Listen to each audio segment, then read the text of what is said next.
एक एंकर जो बुलेटिन पढ़ रही है, लाइव बैठकर अपने चैनल में देश को जानकारी दे रही है, अचानक स्टूडियो में बमबारी होती है। जी हाँ, स्टूडियो में बमबारी होती है और एंकर लाइव बुलेटिन छोड़कर वहां से निकल जाती है और उसके बाद जो होता है उसकी चर्चा पूरी दुनिया में होती है। दोस्तों, ईरान और इजराइल के बीच का ये संघर्ष अब भीषण हो चुका है। हालत ये हो गई है कि डोनाल्ड ट्रंप एंड वक्त में G7 की बैठक छोड़कर अमेरिका वापस चले गए हैं। और तो और ट्रंप ने ईरान को कैसे धमकाया है ये भी मैं आपको इस वीडियो में बताऊंगी। लेकिन उससे पहले मैं चाहती हूँ कि आपके सामने वो खबर मैं रखूं जिसकी चर्चा इस वक्त पूरी दुनिया में हो रही है। यकीन जानिए, पूरी दुनिया में हो रही है। दोस्तों, ये जो तस्वीर है ये ईरान के नेशनल टीवी की तस्वीर है, SNN टीवी। वहां का आप कह लीजिए सरकारी ब्रॉडकास्ट। हुआ ये कि सरकारी ब्रॉडकास्ट में जो महिला एंकर थी वो बता रही थी देश को कि इस वक्त जो इजराइल की बमबारी है उससे देश में कहां-कहां क्या-क्या हालात है। अचानक से स्टूडियो में बमबारी होती है और पता चलता है कि ईरान का जो नेशनल टीवी है उसको निशाना बनाया गया है और हालत ये हो जाती है कि जो एंकर है उसको बीच से उठकर चला जाना पड़ता है। देखिए, कुछ सेकंड का वीडियो मैं आपके सामने रख रही हूँ।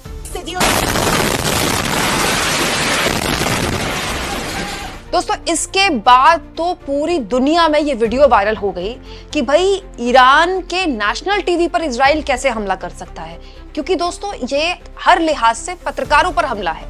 देखिए, युद्ध दो देशों के बीच होते रहे हैं, लेकिन ये एक आम सहमति होती है किसी भी देश के बीच में, कैसे भी सैन्य संघर्ष हो, इस बीच ये आम सहमति होती है कि पत्रकारों को निशाना नहीं बनाया जाएगा, क्योंकि पत्रकारों को ही अगर आप निशाना बना देंगे तो फिर लोगों को पता कैसे चलेगा कि इस वक्त हालात क्या हैं। तो पत्रकारों को कभी टारगेट नहीं किया जाएगा। इसीलिए बहुत भीषण जहां पर संघर्ष चल रहे हैं, जहां गृह युद्ध चल रहे हो, वहां भी पत्रकार जाते हैं, रिपोर्ट करते हैं और आ जाते हैं, क्योंकि आप पत्रकारों को छू नहीं सकते। लेकिन अब इस पूरे मुद्दे को लेकर दुनिया भर में चर्चा होने लगी कि इजराइल ऐसे कैसे कर सकता है, ईरान के नेशनल टीवी पर हमला कर सकता है। लेकिन उसके बाद जो तस्वीर निकल कर आई वो तो और दिलचस्प है। चैनल ने अपनी बिल्डिंग के बाहर खड़े होकर ब्रॉडकास्ट शुरू कर दिया। ये देखिए, ये वही चैनल है दोस्तों जिसके ऊपर जब बमबारी हुई तो क्या हाल उस चैनल की बिल्डिंग का हो गया। हर तरफ धुआं, आग लग गई। लेकिन चैनल ने अपना ब्रॉडकास्ट नहीं बंद किया। स्टूडियो छोड़कर चैनल के रिपोर्टर बिल्डिंग के बाहर खड़े हो गए और वहां खड़े होकर ब्रॉडकास्ट करने लगे। और तो और कुछ देर के अंदर, मात्र 1-1.5-2 घंटे के अंतराल के अंदर वही एंकर उसी चैनल के स्टूडियो में बैठकर मुस्कुराते हुए इजराइल को एक तरह से जवाब दे रही थी कि हम नहीं झुकेंगे। यानी उसी चैनल में जहां पर बमबारी हो रही थी, उसी चैनल के दफ्तर में जहां आग लगी थी, जिस स्टूडियो से एंकर उठकर गई थी, उसी स्टूडियो से उसी एंकर ने मुस्कुराते हुए फिर से लाइव ब्रॉडकास्ट शुरू कर दिया। और तो और दोस्तों, आज ईरान के अखबारों की पहली तस्वीर भी यही महिला एंकर है। कि देखिए दोस्तों, मैं आपको तेहरान टाइम्स का फ्रंट जो है वो दिखा रही हूँ। पहला पन्ना, Israel target Iran national TV, journalist से नो गिविंग अप। इजराइल ने ईरान के नेशनल टीवी को टारगेट किया। पत्रकारों ने कहा कि हम रुकेंगे नहीं। और जो महिला एंकर थी उनको एक तरह से यहाँ पर आइडल बनाने की कोशिश की जा रही है। देखिए, यहाँ पर महिला एंकर को कुछ इस तरह से दिखाया गया है।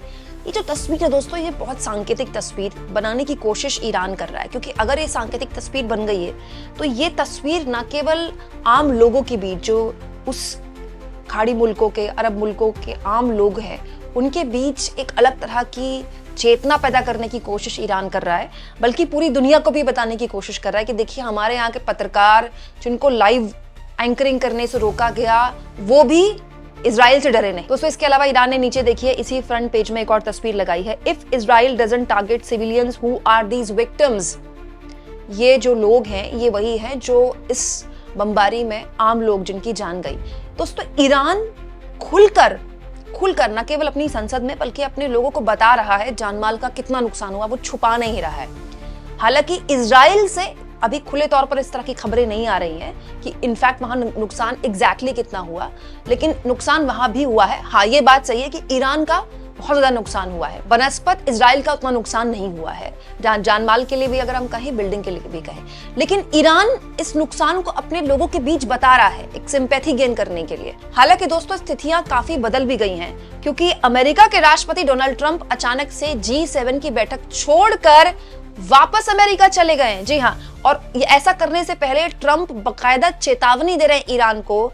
सोशल मीडिया में उन्होंने बकायदा देखिए पोस्ट लिखा है जिसमें वो कह रहे हैं ईरान को वो डील साइन कर लेनी चाहिए थी जो मैंने उनसे कहा था। इंसानी जिंदगियों का नुकसान का अफसोस है। मैं साफ साफ कहता हूं ईरान को परमाणु हथियार हासिल नहीं करने देंगे। मैंने बार बार यही कहा, सबको तुरंत तेहरान खाली कर देना चाहिए। दोस्तों, इजराइल भी इस तरह की लगातार धमकी दे रहा है ईरान को कि आप तेहरान खाली कर दीजिए।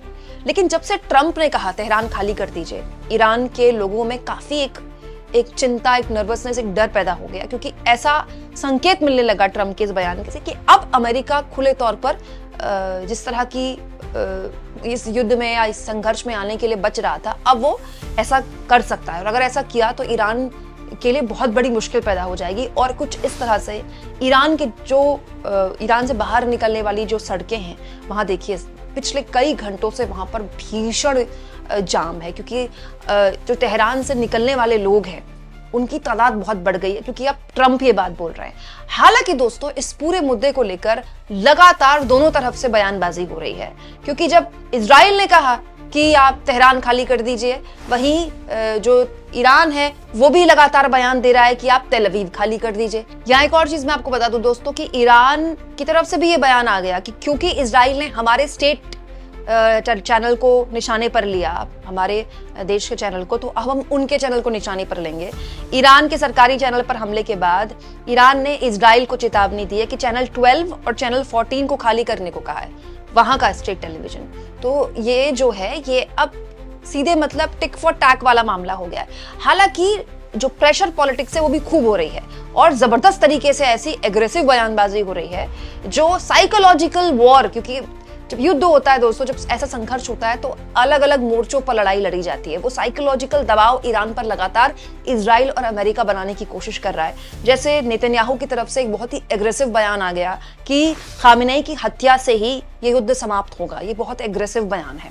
और अब जो संकेत मिल रहे हैं लगातार नेतन्याहू के बयानों से या इजराइल ने जो कदम उठाए उससे, अब हर कोई ये बात बोल रहा है कि दरअसल ये पूरा जो ये संघर्ष शुरू किया गया इजराइल द्वारा, उसका साफ नियत ये है कि वो नेतृत्व परिवर्तन चाहता है ईरान में। हालांकि दोस्तों, ये जैसा कि मैंने आपसे कहा कि हालात कैसे किसी देश में ऐसे संघर्ष के बाद पनपते हैं, कुछ कहा नहीं जा सकता।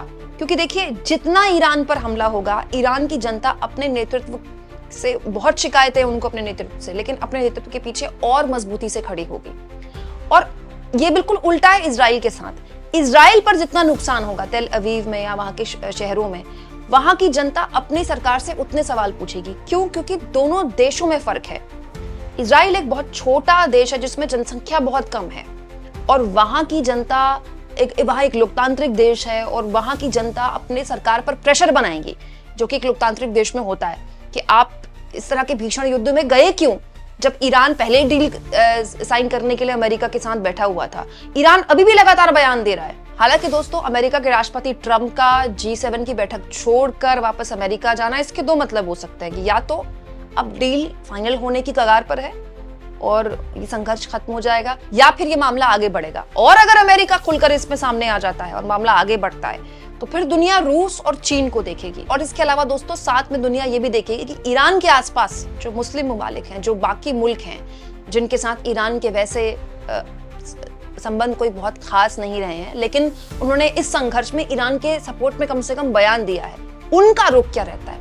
आप इस मुद्दे पर क्या सोचते हैं दोस्तों? कमेंट बॉक्स में जरूर लिखें, और जितना हो सके चैनल को शेयर करें, सब्सक्राइब करें, और थैंक्स और ज्वाइन। दोस्तों, ये दो ऑप्शन है जिसके जरिए आर्थिक तौर पर भी अगर आप चाहें तो चैनल के हाथ मजबूत कर सकते हैं।